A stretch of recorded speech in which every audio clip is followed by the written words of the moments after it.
STV 상생방송 좋아요, 구독 눌러주세요. 근현대에 와서 가우디는 모든 건 빛이다라고 얘기하는 사람이죠. 더 정확히 말씀드리면 교회는 신이 머무는 곳으로 기도하는 장소인데 이 건축의 탁월성이라는 것은 모두 빛에서 나온다. 건축은 빛의 질서다. 그러니까 이제 빛을 제대로 잘 들어오게끔 어떤 질서를 만들어 놓는 공간이고 조각은 빛의 유희다. 그러니까 빛의 각도에 따라서 조각이 입체감이 더 이제 살아나죠. 그다음에 회화는 빛에 의한 빛의 재현이다 이렇게 얘기합니다. 그래서 가우디는 이제 빛을 어떻게 하면 잘 들을 수 있게 하냐라는 생각을 주로 많이 한 사람인데, 그리고 건물도 꼭 신플라톤주의처럼 이야기를 합니다. 자, 자연은 신이 창조한 건축물이므로 인간의 건축은 자연을 배워야 한다. 그러다 보니까 저 가우디 성당 보면은요, 자연 모습 그대로예요. 막 이렇게 옥수수 같기도 하고, 어디 자연인 어느 한 동굴 같기도 하고, 어떤 나무, 풀, 여러 동물들 같은 형상들을 갖다 놔서 정말 사람이 만들기에는 불가능할 것 같은 그런 건물을 가우디가 이제 만들었습니다. 그래서 사람들이 가보면 깜짝 놀라죠. 야, 도대체 이거 사람이 이렇게 어떻게 만들어? 이렇게 하는데, 가우디는 자신의 철학은 자연과 빛이기 때문에 자연과 하나가 되려는 건축을 만들었다. 이렇게 말씀드릴 수가 있는데, 이제 내부에 가보면은 이 고대 양식을 최대한 활용을 잘했죠. 스테인드 글라스는 많지는 않습니다. 그런데 빛이 들어오는 방향이라든가 각도라든가 그런 부분을 잘 살려가지고 빛이 들어오게끔 만들었죠. 이게 빛이 질서 있게, 질서 정연하게 마치 들어오는 것처럼 느끼게끔 만들었습니다. 자, 빛. 과연 진짜 빛을 봤나? 예. 그러니까 신플라톤주의자들이 이제 수행을 해서 일자와 하나가 되려고 하는 그런 구도의 과정을 걸어왔는데, 과연 이 사람들이 빛을 봤을까? 빛을 봤으면 이제 빛의 모양이 꽃으로 내려왔을 것 같은데, 그러면은 꼬치 모양들을 집어넣었을까 한데, 유럽에 있는 르네상스 이후의 성당들에 가보면 꽃들이 그냥 만발합니다. 천장에 다 꽃이에요, 사실은. 자, 바티칸 베드로 대성당 한번 들어가 보겠습니다. 주회랑 입구에서부터 그냥 쭉 안쪽까지 들어가는 회랑의 천장을 보면은 다 꽃입니다. 층랑의 천정도 보면은 다 꽃이에요. 하늘에서 꽃이 쏟아지는 모습을 이제 표현을 했는데, 이게 빛이 아닐까 이런 생각을 하게 되거든요. 물론 이제 중간중간에 그 당시 당대에 자신의 시대에 완성을 했다라고 그 당시 교황의 문장을 넣기도 했죠. 자, 다른 성당으로 가보겠습니다. 성 밖에 바오로 대성당이라는 굉장히 유명한 성당이 있습니다. 그러니까 이제 로마 교황청 성당 서열 중에서 세 손가락 안에 드는 그런 이제 성당이 되겠는데요. 바오로가 이제 칼을 들고 있는 조각상의 앞에 딱 버티고 서 있는데, 왜 성 밖이냐면 옛날 로마의 이 시내를 감싸는 엄청나게 큰 성벽이 있습니다. 성벽이 이렇게 있는데요. 어쨌든 그 성벽 밖에 있다 해서 성 밖에 성 바오로 대성당인데, 안에 들어가 보시면 굉장히 단순하게 만들어지면서도 꽃이 천장에서 쏟아집니다. 자, 이 성당의 특징은요, 천정 올라가기 전 벽면 쪽에 이렇게 띠 모양으로 역대 교황들의 초상화가 쫙 연결되어 있어요. 원 안에 이렇게 인물들의 모습이 그려져 있는 것을 보실 수가 있고, 천정은 전부 다 꽃이 쏟아집니다. 엄청나게 많은 꽃들이 쏟아져요. 저는 이걸 빛을 달리 표현했다 이렇게 이야기를 하는데요. 자, 이런 꽃의 모습은 어떤 신선 도통 문화, 어떤 수행 문화가 이제 발달한 그런 문화 속에서는 항상 보이는 거죠. 항상. 뭐 이슬람 세계에서도 마찬가지입니다. 이슬람도 이렇게 심플라톤주의가 넘어가서 그 이슬람 철학이 나왔거든요. 신과의 합의를 하는 철학이 나왔기 때문에 거기도 이제 나를 잃어버려서 일자와 합의를 하려는 그런 사상을 갖고 있습니다. 그러다 보니까 이슬람의 이제 건축물 자체도 이제 그런 꽃의 형상을 굉장히 그 중요시 여기고 또 빛이 들어오는 것을 굉장히 중요시 여기고 했습니다. 자, 이거는 이제 고구려 벽화인데 고구려 벽화 보시면은 항상 이제 천장에는 연꽃들이 등장을 하죠. 네, 거의 모든 그 벽화에 등장해도 된다고 했을 정도로 연꽃들이 있습니다. 저거는 이제 평양 덕화리 제1호 무덤 천장 이제 그림이고요. 그 이외에도 굉장히 많습니다. 자, 다른 곳으로 한번 가보겠습니다. 로미오와 줄리엣 많이 들어보셨죠? 로미오와 줄리엣의 배경이 됐던 도시 베로나라는 곳이 있습니다. 이탈리아 베로나인데요. 베로나가 알프스가 이제 딱 끝나면서 평지가 딱 만나는 곳에 만들어졌기 때문에 그 시내 중심부로 아디제 강이라는 물결이 쫙 이렇게 휘어져서 흐르는 그런 곳에 만들어졌는데, 그러니까 한쪽은 이렇게 언덕 산 쪽으로 이렇게 가는 곳이고 한쪽은 이렇게 평지로 이렇게 이어진 곳에 만들어진 곳인데, 이 원형 경기장이 유명해가지고 거기에서 매년 뭐 한 몇백일 동안은 오페라 공연을 하는 곳으로 되게 유명한데, 지금 저 사진 속에서도 이제 우뚝 솟아있는 성당이 하나 있는데 성 아나스타샤 대성당입니다. 뭐 좀 오래전에 저것도 이제 만들어진 성당인데요. 그 도미니코 수도회가 있는 성당이에요. 도미니코 수도회.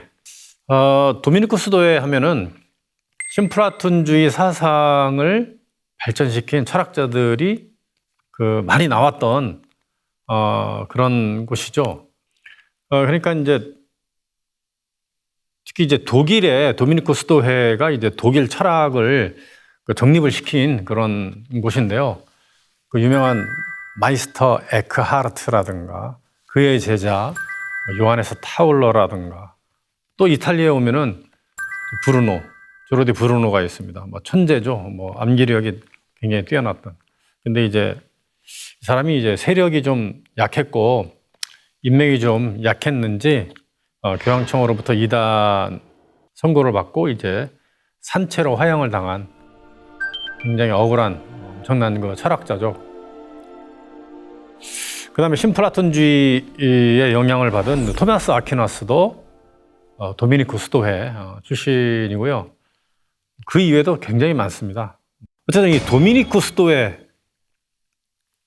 소속되어 있는 그런 성당이 산타 아나스타샤인데요.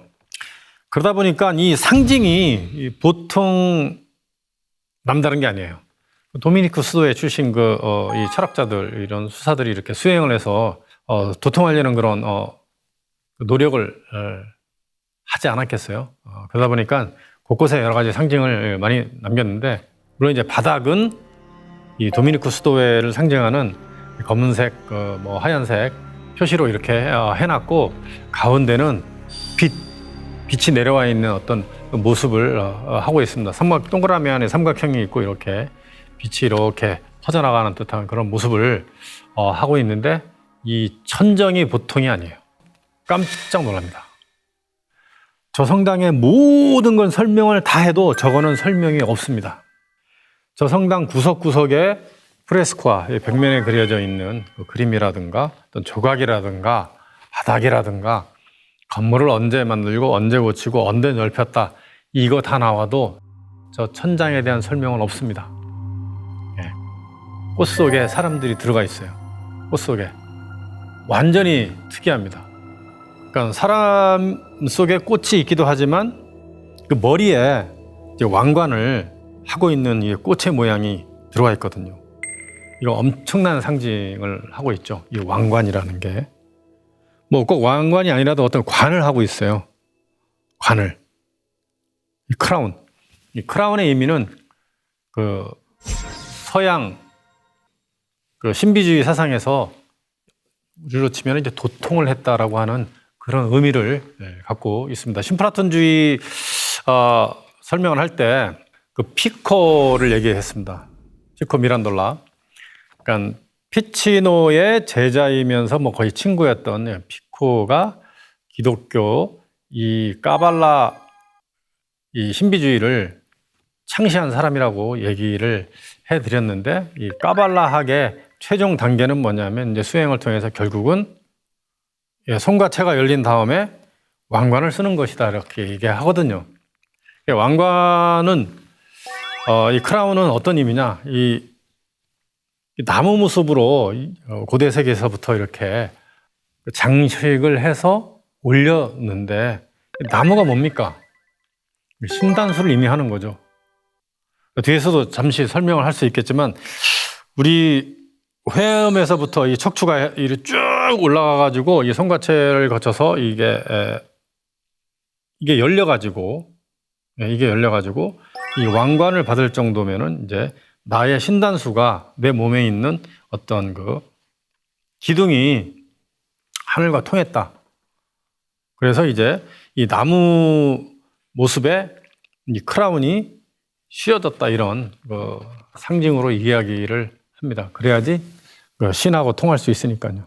신과 통할 수 있는 어떤 이제 신선의 경지까지 간 사람한테 이제 씌워진다 이렇게 얘기하는 거예요.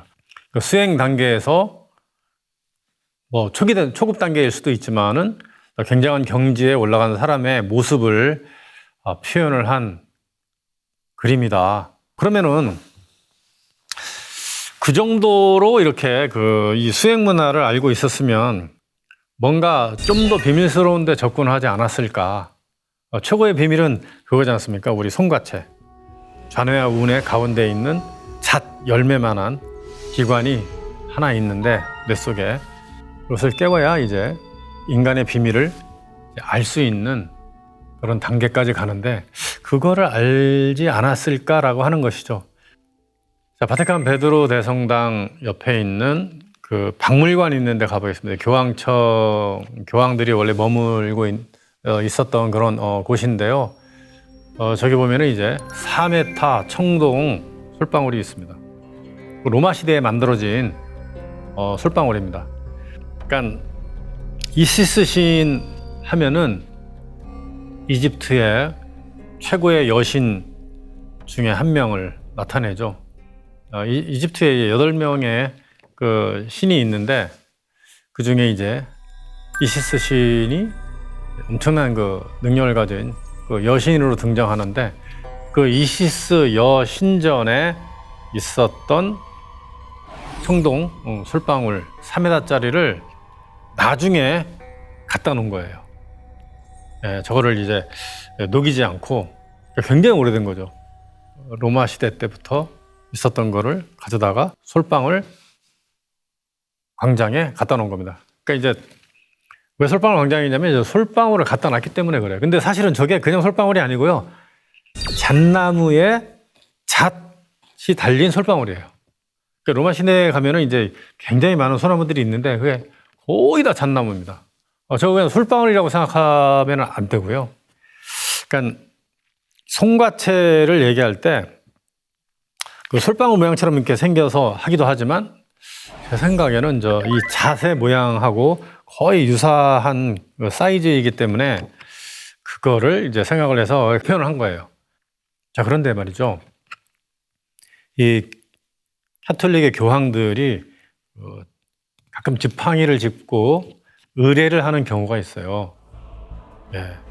지팡이 가운데 보면 솔방울이 딱 달려 있습니다. 솔방울이 딱 보이시죠? 자, 이건 언제부터 이렇게 서양 세계에서는 등장하냐 하면은요. 디오니소스 축제를 하던 또 신화 속에서 디오니소스를 따르던 사람들이 들고 다니던 타르수스라는 어떤 막대에서부터 등장을 합니다. 디오니소스가 이 막대가 쭉 있는데 막대 끝에 이렇게 솔방울이 달려 있는 이 막대를 이렇게 들고 있는데요. 이 디오니소스에 대해서는 또 디오니소스 축제에 대해서는 예전에 말씀을 드린 적이 있는데 그 마을에서 하는 축제가 있고 국가에서 하는 축제가 있었는데 기독교 이전 세계의 이야기입니다. 이 디오니소스 축제는 한마디로 얘기해서 비밀 축제입니다. 누구한테도 이제 알려지면 이제 안 되는데 이제 많은 사람들이 이렇게 참여를 했죠. 자, 죽었다 깨어나는 신 중에 한 명이죠. 디오니소스. 뭐 여러 죽었다 깨어나는 신들의 이제 계보가 쭉 있는데 이 예수도 뭐 디오니소스의 그 계보를 이렇게 따랐다 이렇게 말씀을 드린 적이 있었던 것 같아요. 죽었다 살아나는 그 신의 모습으로 그려놨기 때문에 그러는데요. 그래서 그 디오니소스를 따르는 그런 그 자들의 그런 이제 반신적인 모습의 인물들도 저거를 들고 있는 모습의 그런 유물들이 많이 있습니다. 많이 있습니다. 그리스 시대 이제 어떤 그릇이거든요. 그 이제 디오니소스 모습을 한 인물이 이제 그 타르수스라고 하는 그 솔방울이 달린 이거를 들고 있는 것이죠. 그러니까 이제 디오니소스 축제가 이제 이 술 속에 어떤 황강 물질을 넣어서 술을 마십니다. 이거 키케온이라고 하는데요. 디오니소스 축제 마지막에 디오니소스 극장에 모여서 이렇게 마시고 이제 나를 잃어버리는 상태까지 가는 거죠. 무아지경. 이게 어디를 자극하냐면요. 이 송가체를 자극을 하는 거예요. 송가체를 자극을 해서 송가체를 활성화를 시키게 하는 그런 황강물질이 들어있는 술을 마시고 신을 만나는 그런 모습을 했죠. 그래서 신을 만나는 것은 의도적으로 나를 망각을 시켜야 된다라고 하는 이야기가 있고 내가 죽기 전에 내가 죽는다면 나는 영원히 죽지 않을 것이다. 그러니까 내가 나를 인식할 수 없는 무아지경의 상태까지 가서 신을 만난다면 죽음의 두려움을 극복하고 나는 영원히 살 수 있다라고 하는 그런 것들이 디오니소스 축제라든가 아니면 이제 엘리시우스 이런 신비주의 축제 때 그 모습인데 디오니소스 이후에 이제 기독교에서도 300년 동안은 이제 포도주를 마시는데 거기에 황강물질이 들어가 있는 그 포도주를 이렇게 마셨다 또는 맥주를 마셨다 이런 것들이 있었는데 이제 기독교가 나중에 어떤 자리를 잡으면서 그 여성들에게 그 황강물질을 만드는 것을 금지를 시킵니다. 만들면 죽였죠. 이게 마녀 사냥의 시작이에요. 어쨌든 그런 그 역사가 있는 그 곳인데 그래서 이 송가체를 상징하는 이 솔방울 시작은 이제 그리스 때 등장을 하고 어쩌면은 저 이집트에서부터 시작했다고도 이야기할 수가 있는데 이집트에서는 이제 그 나의 척추를 세우는 제트기둥이라고 하는데 이 척추를 세우는 그런 축제를 했거든요. 솔방울은 잘 보이지 않지만 간혹 이렇게 등장하기도 합니다. 자, 헤르메스는 좀 더 이제 근원적이면서 좀 더 이렇게 그 자세하게 등장을 하죠. 헤르메스는 이제 신의 이야기를 인간한테 전해주는 신의 전령사죠. 어떻게 보면 이제 신선이죠, 신선. 인간과 신의 경계를 왔다 갔다 하는 그런 신인데 다리에 날개를 달려가지고 막 날아다니는. 그런데 중요한 거는 저 지팡이입니다.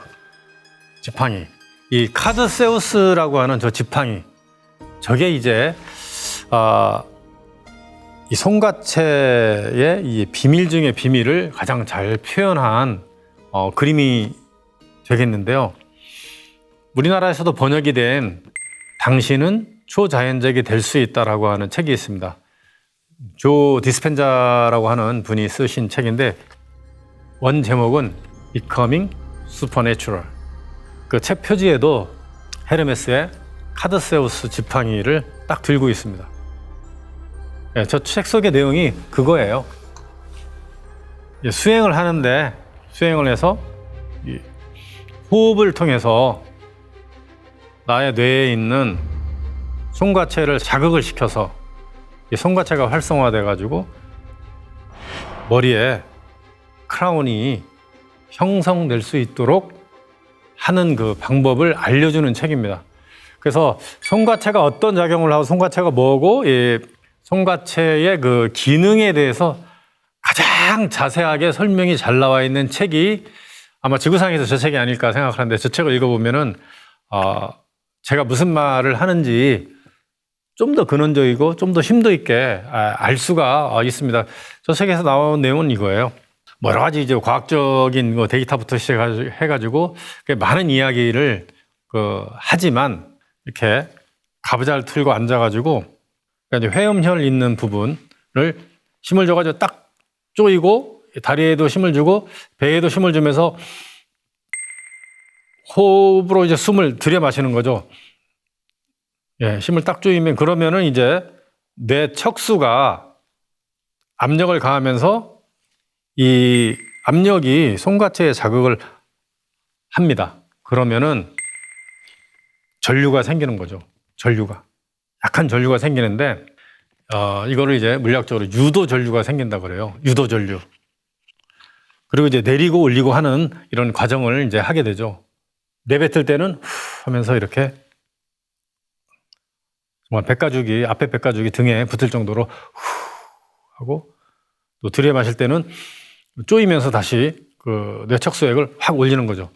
자, 이런 과정에서 내 몸이 자석처럼 변해서 그러니까 유도 전류에 의해서 이렇게 자기장이 이렇게 발생한다는 거죠. 역자기장도 발생하고 이걸 토러스라고 이렇게 얘기하는데 이게 이제 그 수행에 내가 슈퍼내추럴 초자연적인 인간이 되는 처음의 모습이다. 예. 그러면 이제 손과체가 자극을 하면은 이제 이게 머리 위쪽으로까지 이제 뻗어 나간다라고 하는 건데 이제 손과체가 있는 모습이 저것이다라는 것을 표현한 그림이고요. 손과체의 해부학적인 모습이 오른편에 나와 있는 이제 그림이 되겠는데 보시면은 정말 솔방울처럼 생기기도 했죠. 현미경으로 보면은 그 손과체 표면에 약간의 이 돌기 같은 이 선모가 있는데 이 전기 자극을 받으면 선모가 이렇게 움직이죠. 그러면서 이제 이게 머리 전체에 이제 자극을 주는데 이제 수행을 해서 이렇게 올리면은 실제로 여기 물이 차 있는 것 같기도 하고 이렇게 바람에 머리가 살랑살랑 거리는 그런 느낌을 받게 됩니다. 그거를 이제 표현을 한 거예요. 네, 그래서 저런 상태까지 된다는 거죠. 토러스 상태가 돼가지고 수행의 깊은 과정으로 점점 이제 들어간다라는 거죠. 저렇게 하면서 좀 더 완성돼 가는 과정에서 이제 머리에 크라운이 생긴다라고 하는 아주 기본적인 얘기를 쓰고 있습니다. 자, 그렇다면은 손과체를 깨울 정도의 그런 수행을 했으면 뭔가를 더 봤을 수도 있다라는 생각을 합니다. 과연 서양은 어땠을까? 봤을까? 베드로 대성당을 만든 베드로 5세죠. 베드로 5세. 그리고 자신이 문장을 딱 갖다 놨어요. 용봉입니다. 용봉의 모습을 하고 있습니다. 곳곳에 있습니다. 수십 군데에 있습니다.